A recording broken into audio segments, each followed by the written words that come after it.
So for me, working with actors is really taking a step back and being very holistic and analyzing not only the performance and what they're doing and what they sound like, but also taking into account and really the human factor of it all, right? And taking into account what that day is like and your environment and how, depending on the day and where you're at, how that could affect that specific actor. That I always say to my associates is you never give a note unless you have an answer. And what I mean by that is you never say, that was flat or that was wrong. You say, this is what I heard. Perhaps it is because of this. Or have you tried this? You kind of go through all the scenarios before you talk to the actors. Hey there, welcome to the Conductor's podcast. I'm your host, Ting, a conductor with over 20 years of experience working with professional symphony orchestras, opera houses, new music groups, and vocalists. I'm also founder of Girls Who Conduct and have mentored hundreds of conductors from across the globe. I created the Conductor's podcast to share all the behind-the-scenes secrets with you while I interview conductors, musicians, and business gurus from around the world. This is a space created for conductors, conducting students, musicians, and non-musicians who are curious and interested in learning more about the profession, craft, industry, and business. Shy away from the real talk? No way. Money, hardship, growth, and the roller coaster of a conducting career are all topics we discuss here. I will give you simple, actionable, step-by-step strategies to help you take action on your big dream, move through the fear that's holding you back, and have a real impact. Now, pull up a seat, make sure you're cozy, and get ready to be challenged and encouraged while you learn.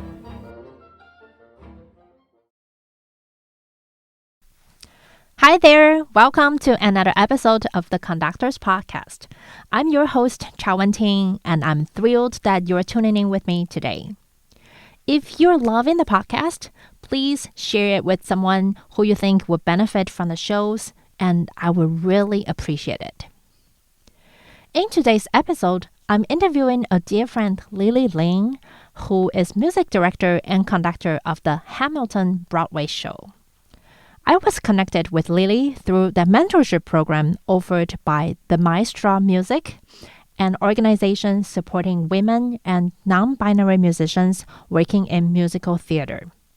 They offer a lot of great webinars during the pandemic and still on, and I was really fortunate to be accepted into their program as a first cohort mentee.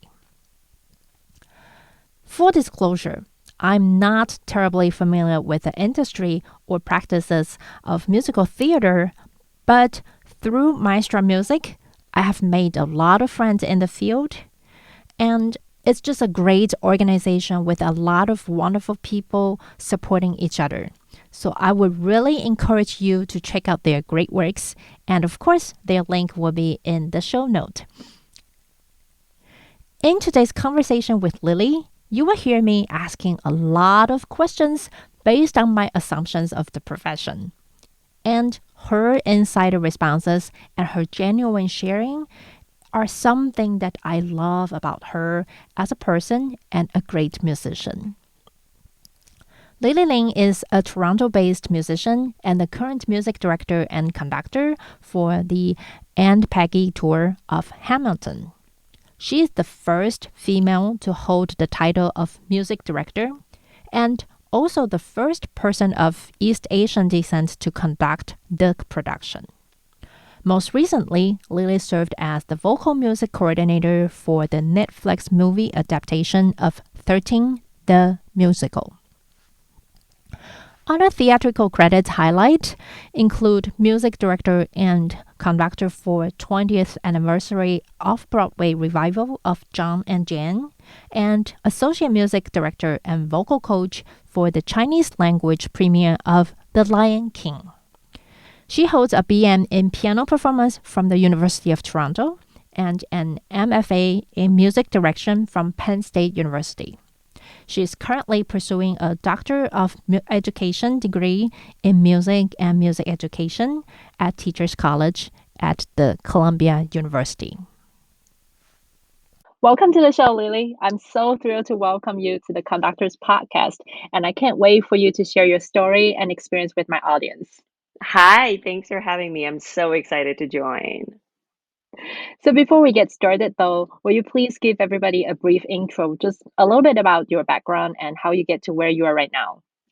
So, my name is Lily Ling, and I am currently the conductor and music director for Hamilton, the Peggy tour of Hamilton. So, I think it's the third national. I was born in China, in a little city called Guangzhou, and I immigrated to Canada when I was 7.5 and grew up in Vancouver.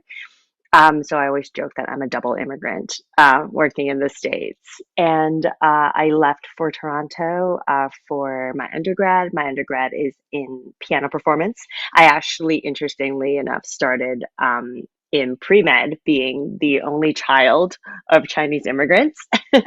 And so I did 1 year of pre-med and was miserable. And so, and even before that, by the time I realized I wanted to go into music, my parents were like, "That's very impractical. You probably shouldn't do that." And so, was very unhappily going to doing sciences. And then I switched over. I did my undergrad, like I said, in piano performance. Really enjoyed actually not the solo piano aspect of it because I really didn't like the solidarity. Yeah, like just being in a room and at University of Toronto where I did my undergrad, we called it the dungeon. It's really like in the basement. um, so I really didn't like that aspect of it. The things I really loved was chamber music, really playing with instrumentalists. And then also specifically working with vocalists and having a story. And while I was there, I did a lot of theater at Hart House Theater and then also in the Toronto theater scene. So after I graduated, I originally thought about going into collaborative piano. I actually looked at collaborative piano programs around the States and ended up just doing more theater in Toronto. I got to a point where I felt like I hit a glass ceiling because I started when I was so young. So I decided I actually had an LSAT right in front of me, like a mock LSAT, thinking about going back to law school and or going to school. And I thought about, well, is there a program for music direction, for what I specifically want to do? And luckily, it was brand new. I ended up becoming the only second incoming class, and I did my MFA at Penn State, which was amazing. And so in music directing specifically for musical theater, where I learned so much there. And, there's nothing like learning from the people, from Americans, from the horse's mouth, as some would say. And then from there, I went to, before I finished my degree, it was just this very serendipitous thing where I speak the language. I speak Chinese, and I'm a trained music director. So I ended up being the associate conductor for Lion King in Shanghai. And I think it was around there where my parents were like, "Oh, she made it, or she's going to be okay," because they saw me doing it in Shanghai.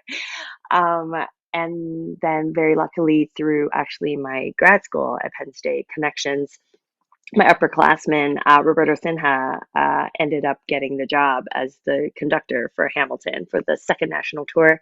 And then I auditioned to be his associate, and I've been with the show ever since. I think it's amazing that you mentioned going into a degree program for music direction for musical theater because from my little knowledge about musical theater, this kind of program doesn't exist a lot, right? And Yeah.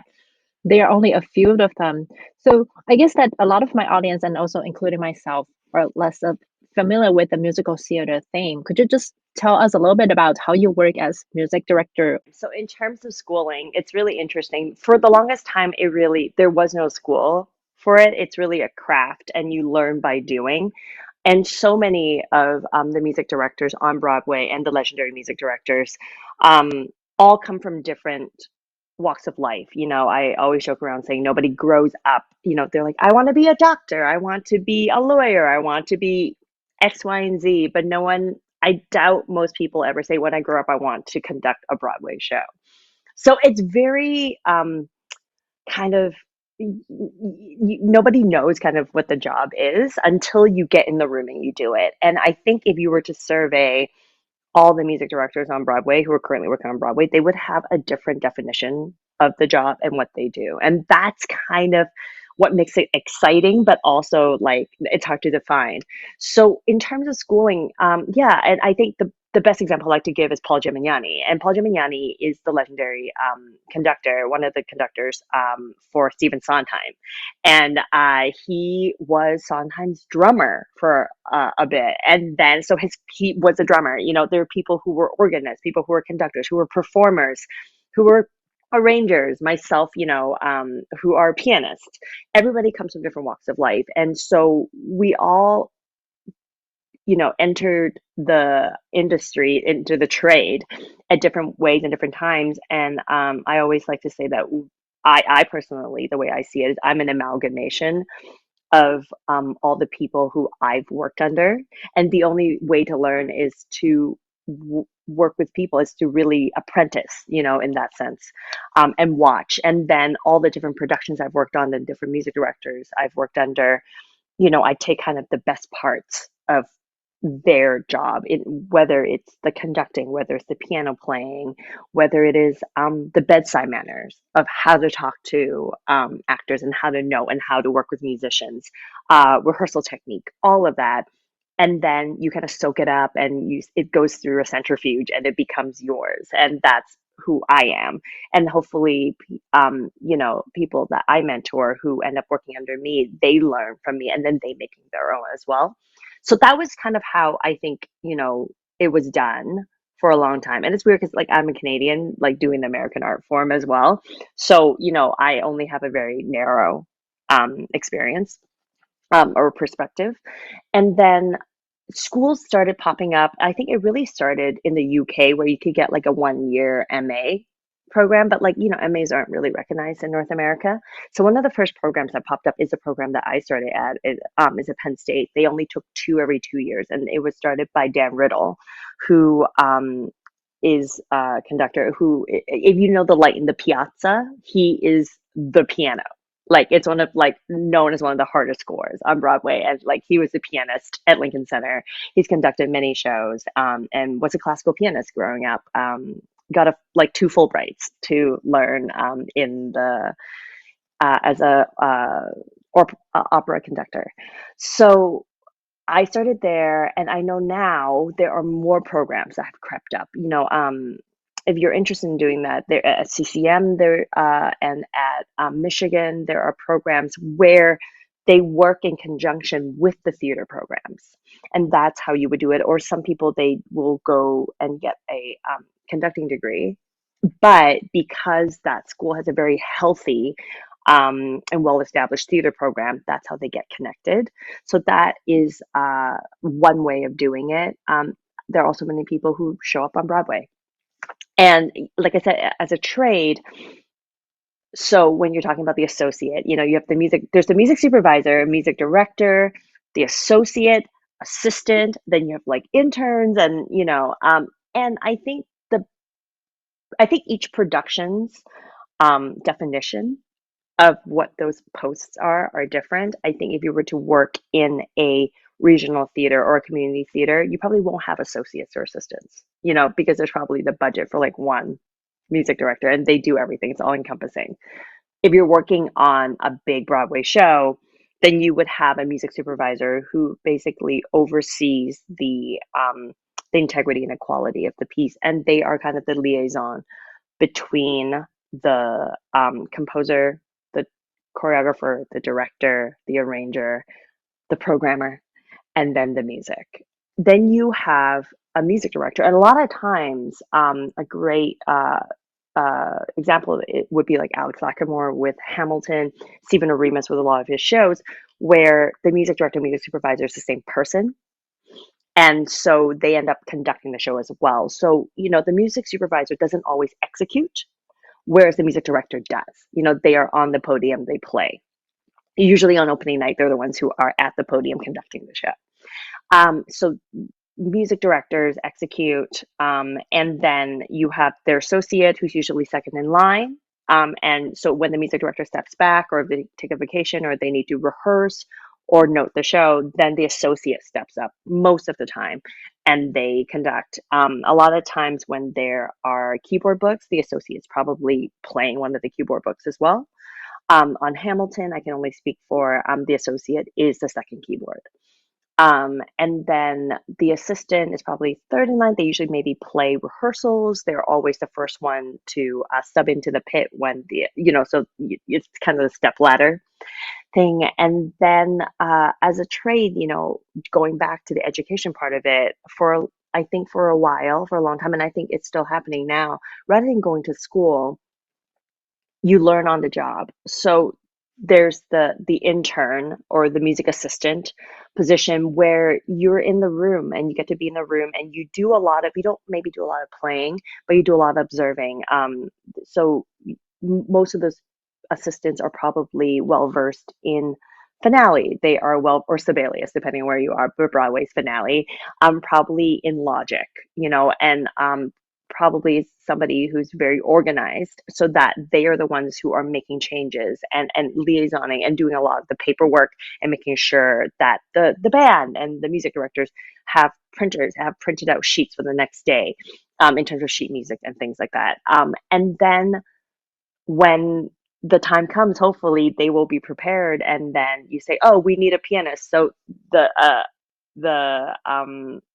intern or the assistant will step up and they will play, and then they hopefully will know the show well enough that once the show opens or we get into tech or technical rehearsals, that they end up being the ones who are hopefully the obvious person to move up into the positions as well. Sorry, that was a very long answer, but it's very fluid, I think, and with every production, it's a little bit different. It's not fully defined, and that's what's tricky about it, but that's also why it's really great to be able to be malleable and for every production to find the people that they need and to be able to create those positions. Yeah, I think it's actually great that you have this structure and some kind of a hierarchy. So you learn from doing and Hmm. observing, and you hopefully move up the ladder when you are Hmm. prepared and you've learned enough craft and, of course, knowledge and understanding of each show. Of course, we know each production is different. Hmm. And as we were chatting before we started recording, that you're currently in Reno and you just Yeah. conducted 8 shows in a very short amount of time, and we know that Broadway shows tend to repeat itself a lot during the days. So, can you talk to us about a little bit about the production side? Because I know from my experience doing operas, we usually have musical rehearsals and then staging rehearsals, and then tech, as you described, might be a little different. We work with the orchestra separately before we put singers and orchestra together. But do you do the same? Like you have different weeks of preparing different parts of the elements in your production? Yeah, that's a great question. And I think, again, the answer with a little caveat is depending on the level that you're working at. The Broadway level is a different beast. It's everything magnified, right? Because commercial theater is so different. Whereas when you're working on even a brand new, like a world premiere, when you're at a regional theater, or if you're at, with my experiences when I was still in Toronto, where a company will put on a production of something that already exists and they just buy the rights to it. Those are all very different, but it is actually very similar. In music theater, we usually spend, I would say, the first few, depending on the length of the schedule, I would say like the first like one of the rehearsal schedule, let's say like one third, not even a third, like maybe a fifth of the time teaching music, putting it all together. It's usually almost always at the beginning of the rehearsal process, and then we do staging. And then once you've done the stage, with the director in the room, we run through things. That's all very similar. And then, yes, and then for the music director, it's always like the double task of when the um, actors are not rehearsing, then we split our time. So like usually like even on the day off or something, then we have orchestra calls. And then we start rehearsing with the band or the orchestra. And then everyone's usually favorite day is the Sitzprobe, where we all come together and it's only about the music and the music only, which never happens, which is crazy, right? You know, it's musical theater, but a lot of times there's so many other technical elements. It's about the visual of it. And so it's really lovely when you actually, you know, when the cast and the band get to hear each other at the same time, they're in the same room. It's only about the music, which is so lovely. So we have the Sitzprobe. Then we go into technical rehearsals. We used to have 10 of 12s, I think. So out of the 12-hour, you have 12-hour days and you work 10 hours out of the 12. To be a bit more humane, truly. You know, I remember when we were teching Hamilton in Seattle, um, the band would rehearse from 9 to 12 or like 8:30 to 11:30, and then we'd have a half hour break, and then we would start teching with the actor. So the band would be off, but the music team would still be there. And then we had a 10 of 12. So basically it was like 10 to like it was like noon till 11 o'clock or noon to midnight, and we would work through all of that. And then the next day it was like rinse and repeat. So it's like the music team have very, very long hours. But luckily, when you get to that commercial level, a theater level, you know, we are protected by the union. We do, you know, we're not on like one contract, like it's ours. So that's also really great and really helpful. But yeah, and then it all comes together. We have technical rehearsals. You know, we have cue to cues with lights and all that stuff. And then we have tech dress, usually like an invited dress, rehearse during the day, perform at night, previews. I don't know if that's a thing that you all do in opera as well. We have previews and then we open. Yeah, I know now unions really play an important role in negotiating the contract and the schedules. The most recent schedule that have been given in opera houses are usually like 2 to 5 and then 7:30 to 10.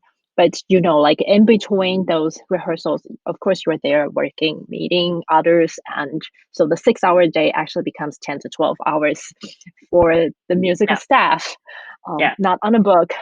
But I know post-COVID, people are more aware of the mental health and also just the kind of general well-being of everybody, that you can work so many long hours for so many days intensively, because that's really taking a toll on your body and your mind for sure.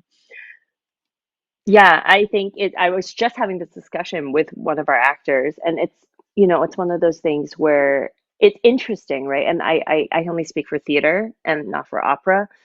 Um, Doing 8 shows weeks, 8 show weeks, when you have a union contract that is so um, across, so generalized, but you're not taking into account doing Mamma Mia, or if you're doing Come From Away, which is a one act, as opposed to doing Hamilton, they are not the same. And so when you're paying people where the minimums, whether for musicians or actors or tech for any of that, it's a one generalized contract as opposed to actually looking at the workload, then you're taking the humanity out of it. You're actually not taking into account the toll it takes on everybody's bodies, nonetheless, their psyche, and their mental health, and what that means when, you know, the music director, one of the highest paid music directors on Broadway, is Come From Away. But that's because they're on stage. That, like, there's a huge premium. They're playing a couple of extra instruments that are not keyboard instruments. They have, I think, the accordion, bandoneon. But 90 minutes in and out, they're done. So by the time Come From Away comes down, Hamilton's at intermission. So in terms of the pay scale and how that works, like it's not about the work, it's not about the level and the work. When it's only like paint by numbers, I'm sure for actors as well, it just becomes, you know, I don't want to use the word fair or unfair. Like, look, we're all very lucky to have jobs, but it's uneven. Yeah, so I think that's another topic for another episode, because union is a blessing and also a beast in itself with the union negotiated contract. And Yeah. of course, I wanted to recognize that it's important to protect your workers, no matter they are your musicians, your singers, your pianists. from my knowledge, the only people that don't have a union in the opera house are actually the pianist. So you can work the pianist outside when the singers are by law required to have rest. That was an Wait, are the interesting pianists not a for me. part of the musicians union? They don't have to be? They it depends on the houses, but the pianists don't have their own union. So the singers have the singers union, and the musicians, orchestras have their own. The only people very often are not unionized are the music director and the pianist, and then Wait, but the opera pianists aren't production. AFM? They're not AFM? It depends on the opera house if they are required to be. They don't have to be. That's so weird. Yeah, Ooh, that's it weird. really depends. It really depends. But kind of looking back to the singers and actors, because they are one of the most important people. They are actually performing on stage, and Mm-hmm. you talk about how you realize that you loved working with them in Yeah. realizing the storyline. So can you tell us a little bit more about how you work with those singer actors when they are so actively using their body and while singing and doing all the things, and when you have this great musical vision that you want them to realize? What are some challenges or tips that you can share with us? I mean, there are challenges every day. I think a lot of conductors and music directors, one thing that we don't think about a lot, and I feel very lucky when I went through the Penn State program, just looping back to the program that I went through, the MFA, it's a very small boutique program, and they take two directors, two music directors, and two vocal pedagogy students specifically for musical theater. So when I played to, pay my way through school, one of my teacher's assistant, my TA ships is to play the voice lessons. And learning and really listening to the voice teachers and how they're working with the students, to me, that was actually probably the most I learned about when I was in grad school. It was the most amount of the biggest learning curve I had. And I think one thing that music directors and conductors don't think about, so much of it is because we're actively performers, right? So we're performing, we're making the music. But the other side of it is with actors, you know, we should understand the vocal pedagogy in terms of just basic things. Like, I'm not a voice teacher, but to know, like, for an actor, why do they sound this way? Or like, if I want them to make a tweak, how do I what are some of the wordings I would say to them? I would never say to an actor, "You're flat." I would always say something like, "Oh, is it?" And I would listen. And the other thing to think about that I always say to my associates is, you never give a note unless you have an answer. And what I mean by that is, you never say, "That was flat," or "That was wrong." You say, "This was a little bit like this is what I heard. Perhaps it is because of this, or have you tried this, or is it because you were rushing?" It's like, can you kind of go through all the scenarios before you talk to the actors and before you know them. And I think that's the thing, because as you said, it's so sensitive and it is so vulnerable for them to be on stage. And so many factors are, if I'm in a place that's really dry, like Reno right now, it's so dry, it's a high altitude. Are they in a house where can they hear the band? Like, are the full back monitors, can they hear enough? Or does the house suck up all the sound and nothing's coming back at them? So there's not enough reverb for them to hear themselves. Which show of the week is it? Are they singing? Are their scene partners, is the person that they're singing with somebody who is an understudy, or is it a you know and so there are all these factors that add to that performance and that specific note that I want to give, and how do I give that note. So for me, working with actors is really taking a step back and being very holistic and analyzing not only the performance and what they're doing and what they sound like, but also taking into account, and really the human factor of it all, right? And taking into account what that day is like and your environment, and how, depending on the day and where you're at, how that could affect that specific actor. So in the end, I think the general answer to that is taking the time to observe and get to know all your actors and everybody really well. Not the way like you have to go out with them and get to know them personally, but like taking a step back and like watching them from day one. How do they process notes? How do they process information? What are their learning habits? On certain days, paying attention to like what do they sound like on this day versus that day, and doing your homework, and rather than just saying to an actor or a performer, you sound like this, fix it.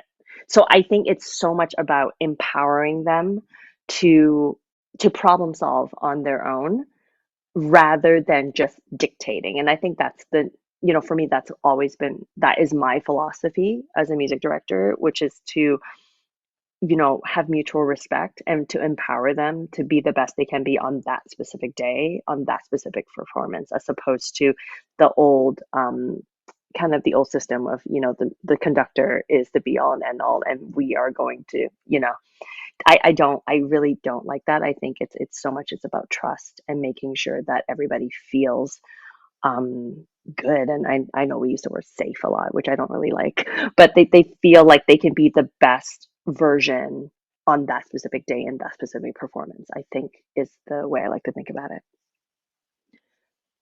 Yeah, I totally agree with what you said because a lot of people don't even think about that singers are, if not more, but just as vulnerable as conductors, but because you're putting yourself out there. Hmm. And when you get a note about your singing, sometimes it can sound like a personal attack because you're saying, hey, Hmm. you are flat, instead of you telling an instrumentalist, that note was flat. Can you move up your finger a little bit? That is a totally different thing when your instrument is your body and you're doing all those things. And I love what you said about like having an answer before you give a note because you want to help them solve the problem instead of just telling them what's wrong and have them figure it out themselves. But coming back, like another conductor that was on episode 6, Kristen Ditlow, she comes from the tradition of being an opera coach. She also said the same thing, that she learned so much from playing for all the voice studios and learn from the voice teachers. But for someone who doesn't come from that route, who is not a pianist and want to know more about just basic vocal pedagogy, as you said, or wanting to know how to work better with singers, what would be some suggestions that you can give them? I think you just have to, one, have a thirst for knowledge and be open-minded.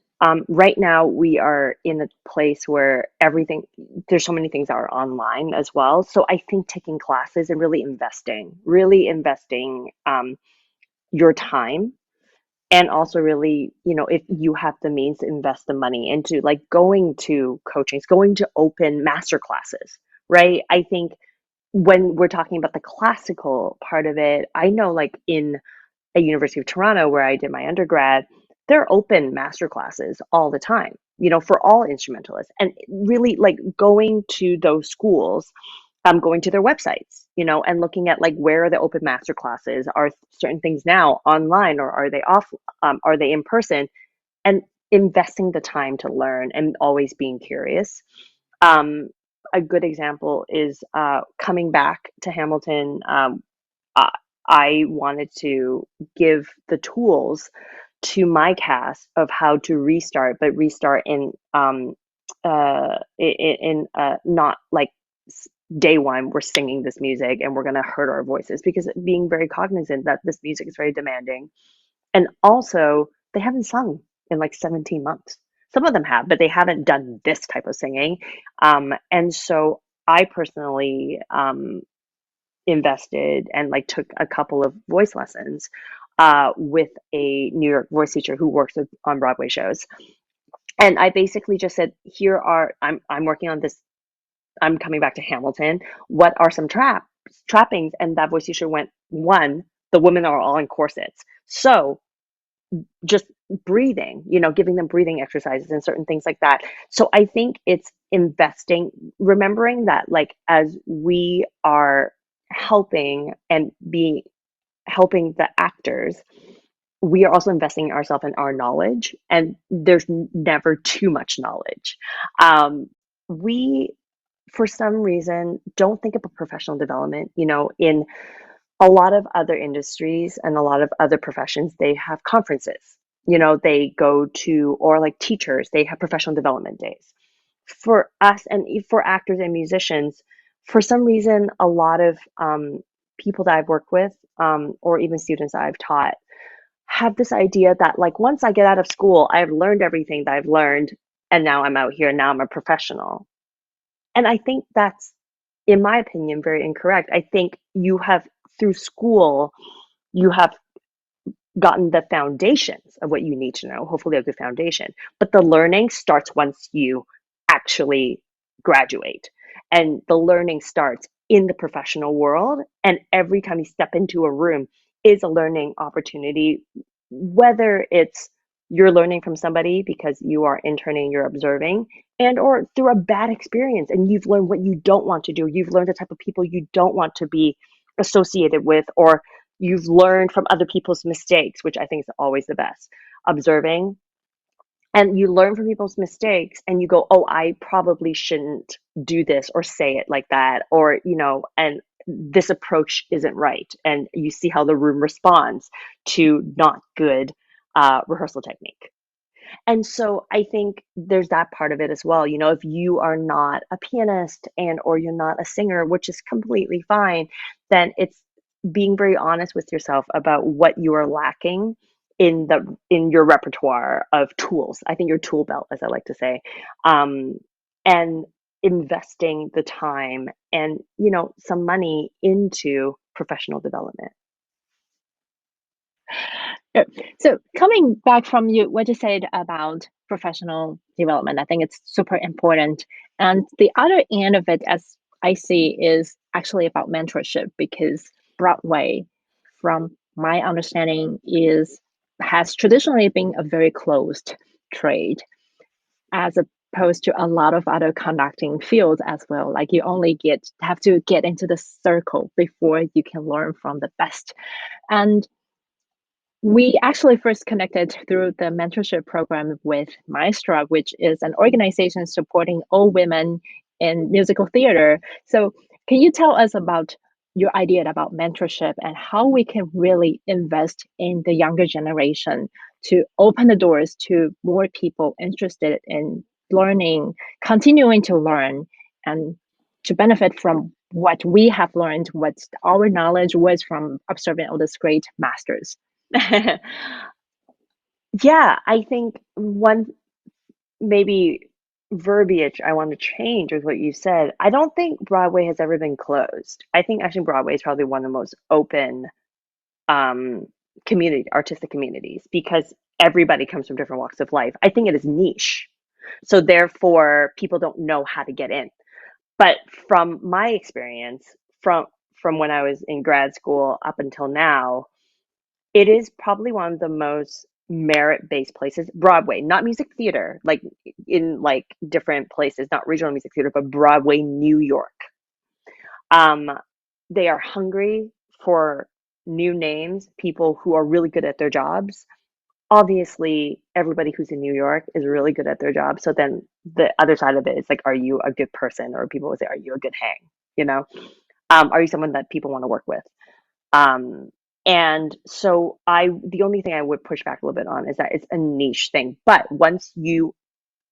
it's also about, if you want to go into Broadway, there are people, like, you can find names, right? Of, going into playbill.com and finding who are the music directors, who are the music supervisors. And I have never met a single music director in New York who was not open to having a coffee and having a conversation with someone who's interested in the industry. So there's that part of it too.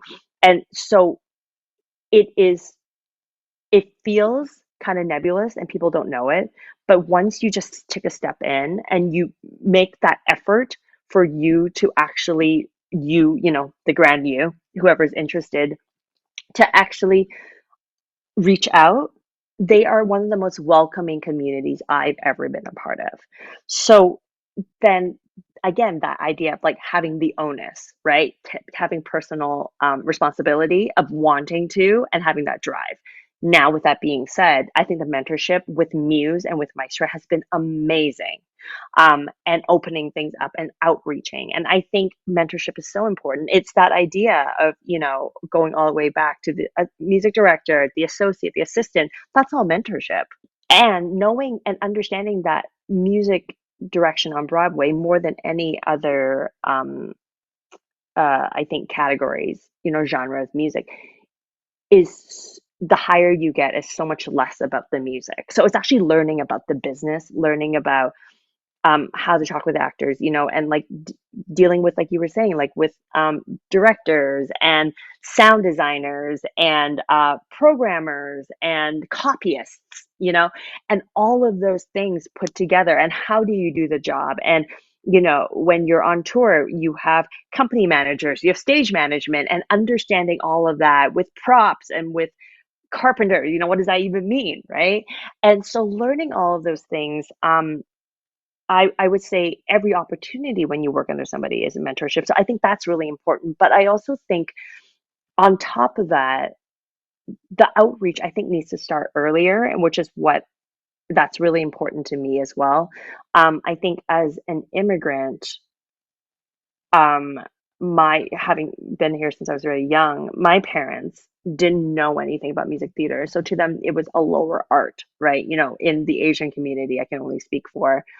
It's very much opera and ballet. It's the Western music. Whereas Broadway, it's actually an amalgamation of everything. I think it's a love letter to all the different art forms. And so I think the outreach and mentorship, I can only speak for the immigrant community, it's about not only saying like we have these opportunities for you, but also giving them like very concrete things, like this is the kind of pay that you will have when if you make it on Broadway, or if you're doing regional theater, this is what you can expect. So then as an immigrant child, I can go back to my parents and be like, look, this is how much money I can actually make, this is the kind of career path I can have. Because I can only speak for my parents, but really for them to have moved halfway across the world was to give me a better life. And so like for as a child, for you to be able to say this is the kind of life I can live, and also by doing what I love, how amazing is that? And so I think as mentors, not only talking about the craft and not only talking about the conducting and what is your ictus and and how to play piano, but really recognizing now in the time that we live in that we have to talk about the business of the business, which is what we don't talk about, and practicalities, you know. And so really talking about a holistic approach to the job, I think is what is really important for mentors to have, to really embody.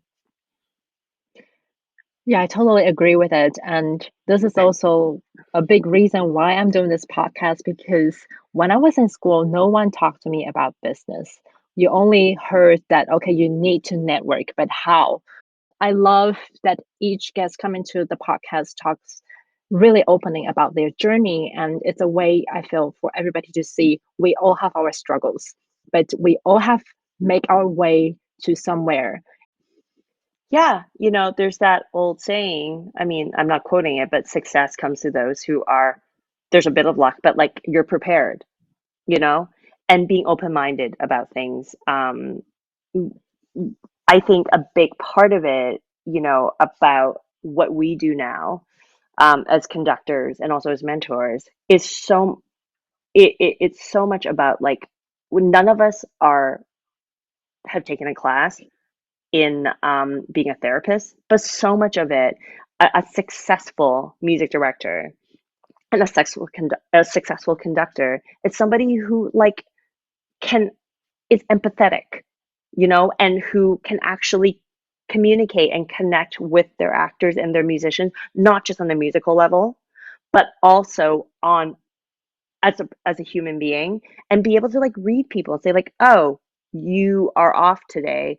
Is it because of X, Y, and Z? And and so that your orchestra and your company wants to work for you.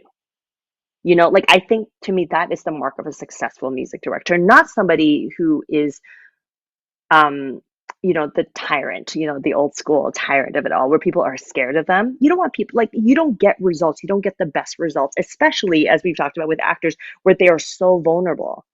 You're never going to get results and the best quality result when somebody is scared of you. So I think it's so much the new, maybe the 21st century way of thinking is to work together and to empower each other and to like go on a journey together and have these open discussions. And, I always say we have 3 Hamiltons in the building. If I want them to do the exact same thing, I would say it 3 different ways. And what does that mean? And so much of it, and the other part of it is being very self-aware of your verbiage and what you're using and how you're talking to people, which when you're younger and starting out, also like I had it, there was definitely a lot of hubris. When you're young, of course, when you're young, you think you know everything. And the older you get, the more gray everything becomes. And then you look back, you're like, oh, me 5 years ago, I wanted to slap me 5 years ago.